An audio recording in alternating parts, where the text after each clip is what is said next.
আমি কাতার থেকে এনে সেই জায়গা বসে ছিল ধরার লাগে আমার মেয়েটা কাইন্দে মরে যাচ্ছে ওর ভাই আমার ওর বাড়ির পাশে আমি নিয়ে আসি না সংসারের সুখ ফিরিয়ে আনতে স্ত্রী সন্তানদের মুখে হাসি ফোটাতে প্রবাসে পাড়ি জমান আব্দুর রহমান। স্বপ্ন ছিল কঠোর পরিশ্রম করে পরিবারের ভবিষ্যৎ করবেন, কিন্তু কাতারে গিয়ে কোনো ভালো কাজ পাবার আগেই দেশে ভেঙে পড়তে শুরু করে তার সাজানো সংসার।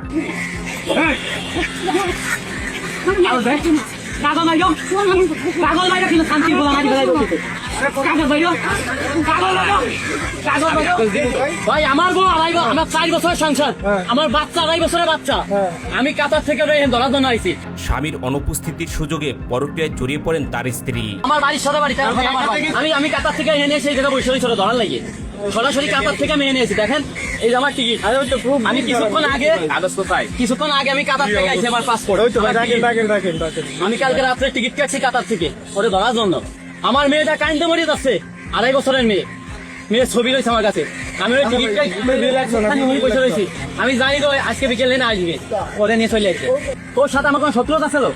আমার সংসার কেন ভাঙি ভাই? আমি তো আমার 2.5 বছরের মেয়েটা কেন ভাঙি নাই ভাই? একটা কিছু দেবেন? আমি কাতার থেকে সরাসরি এনে করে ধরার জন্য। আমার এই ডকুমেন্ট আমি কালকে টিকিট করে এখানে আমি বসে রয়েছি ওরা ধরার জন্য।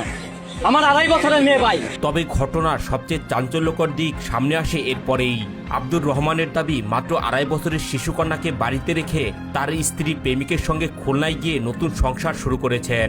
ও আমার ওই ডিভোর্স দিয়ে এখানে বিয়ে করে এনে এসে সংসার করতেছে খুলনায়। আপনার ডিভোর্স দিলে আর সমস্যা? আরে আমার ডিভোর্স আমি জানি না, আমি এসে খুলনা আগের না কথা কবি না আউলে খেলা কাগজ বাইর ডিভোর্সের কাগজ বাইর ওনারও দোষ নাই, আপনারও দোষ নাই, মহিলা। কান্নাজড়িত কণ্ঠে তিনি আরো বলেন, কথিত প্রেমিকের বাড়ি তাদের বাড়ির পাশেই হওয়ায় তার বিদেশে থাকার সময় থেকে দুজনের মধ্যে সম্পর্ক গড়ে ওঠে। ওর বাড়ি 13 খাতা, আমার বাড়িতে মাত্র 2 মিনিট রাস্তা। ওই যে বাড়ি তো শোনো, কম দোষ আমার 100 টাকা ঋণ, আমার 5 লাখ টাকা ঋণ করে আমার এমনি পেয়েছে। আচ্ছা 5 মাস পরে আমি বেঁচে ঋণ করে ও আমার বাচ্চা বাচ্চা পেলাইছে গেল, ছুটে গেল। ওর বাড়ি আমার ওর বাড়ির পাশে, আমি নিয়ে আসি না ও আমার বাড়ির পাশে বাচ্চা পারি আমার বাপ মা ধরে ফেলালো। ও আমার বোন নাই, আমার ডিভোর্স দেয় 3 মাস আগে মেয়াদ দিয়ে আমার ডিভোর্স দিতে, অথচ 15 দিন আগে আমার ঘর ছাড়ছে। এদিকে মাকে না পেয়ে ছোট্ট মেয়েটি প্রতিনিয়ত কান্না করলেও তার স্ত্রী প্রেমিকের সঙ্গে সময় কাটাচ্ছিলেন বলে অভিযোগ করেন তিনি। ও আমার সাথে প্রেম করে বিয়ে করছে, ঠিক আছে? খালি ওই কাজ করবে। আমার 2.5 বছরের মেয়েটা কাঁদতে কাঁদতে মনে করেন শেষ হয়ে যাচ্ছে। আমি আমার 10টা কিন্তু 10টা দেখাবেন আপনাদের, এই 10 কি আমার এখন টাকা 20 করে দেওয়া প্রায় 5 লাখ টাকা ঋণ করে প্রবাসী গেলেও সেখানে কোনো ভালো চাকরি পাননি বলে দাবি করেন এই প্রবাসী। এরই মধ্যে তার স্ত্রী প্রেমিকের প্রয়োজনায় তার বিরুদ্ধে আদালতে একাধিক মামলা দায়ের করেছেন বলে জানান তিনি।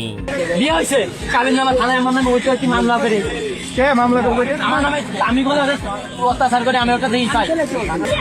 আমি পুরো 5 লাখ টাকা ঋণ, আবার 5 লাখ টাকা ঋণ করে আমি প্রবাসে গেছি। না আমি এখানে বসে রয়েছি, যখন সে আমার সামনে দেয় আমার হাত ধরে চলে আসছে। ওর বাপ মানে আমি নালিশ করতে বাপ মানে নালিশ করতে বাড়ি হচ্ছে ডুমারিয়া। শেষে কান্নায় ভেঙে পড়ে আব্দুর রহমান বলেন, পরিবারের সুখের জন্য নিজের স্বপ্ন আর আরাম বিসর্জন দিয়ে প্রবাসে হাড়ভাঙা পরিশ্রম করেছেন, অথচ যাদের জন্য এত ত্যাগ সেই স্ত্রীর বিশ্বাসঘাতকতায় আজ তার বহু কষ্টে গড়ে তোলা সংসার ভেঙে চুরমার হয়ে গেল।